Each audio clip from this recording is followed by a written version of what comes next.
My name's Chris Douglas. I'm the head football coach at McMurray College here in Jacksonville, Illinois. I've been here for 6 years as the head coach, going into our 7th season, and this will be my 23rd year of coaching.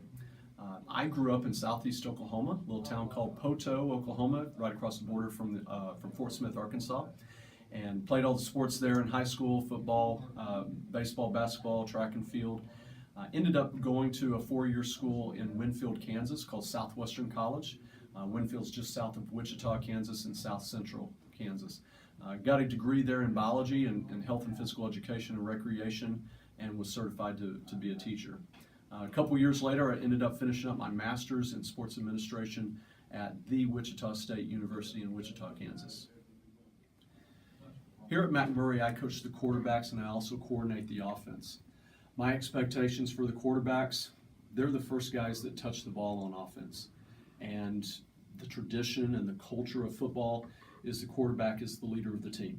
Obviously, he is a significant leader on the offense, so we expect our guys to lead.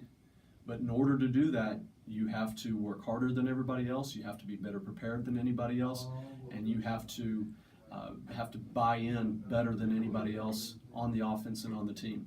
So for quarterbacks, the expectations are high. The expectations that they're the ultimate teammate.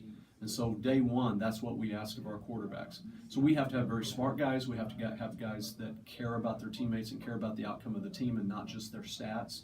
And it's difficult because at quarterback, there's only one. There's only one that can play at a time, where you may have 4, 5, 6 quarterbacks waiting in the wings. So it's a difficult balancing act for those guys, but the expectations are very high for them. As far as the offense as a whole, we expect our guys just simply every day to come to get better.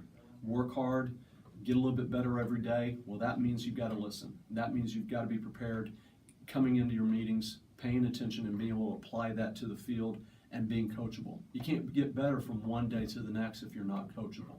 So really we ask our guys ultimately to get better every day, but there's a lot more that feeds into that.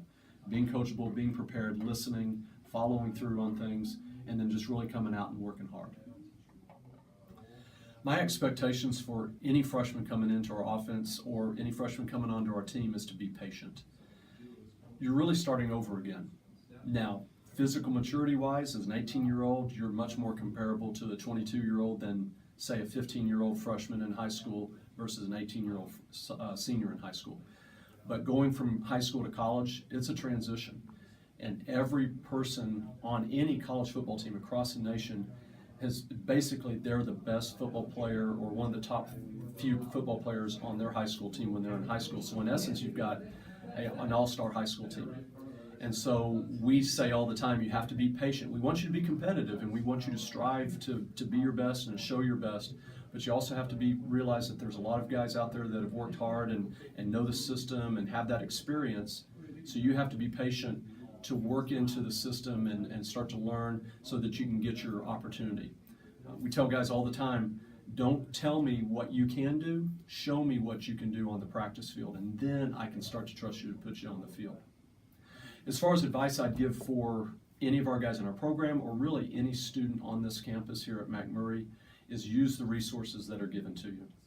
You're going to experience just a dramatic shift in the type of expectations that are going to be had for you as a person and as a student. When you're in high school, a bell rung at 8 o'clock and you went to the first hour class. And the bell rang and you sat up and you went to the next class. And that repeated hour after hour throughout the day. Here, you're going to have classes on Monday, Wednesday, Friday, and they may be scattered throughout the day. You may have an 8 a.m., and you may not have another class till 11. And then you may have a 1 o'clock class. And then you got other classes on Tuesday, Thursday. And those classes, you may not have class until 10 or 11 that morning. So you have to be very diligent and disciplined to stay on task and to really manage your time. The other thing I would say is use the resources that are available. We have great faculty that care about our students. We have very small classes. Our faculty are available to you to be the best student that you can be. We know that you're not ready-made. We know you're not ready for graduation yet, but in 4 years, if you'll use the resources of the small classes, our Center for Learning Excellence, our coaching staff who's going to be on you every minute about, are you going to class? Are you sitting in the first 3 rows? Do you have your syllabus? Do you know what's on it? Are you taking notes? Are you reviewing your notes? If our coaches will stay on top of our guys and they'll listen and be coachable on that side of things as well, they'll graduate here with honors, and they'll set themselves up for 4 years, in 4 years, for 40 years of success.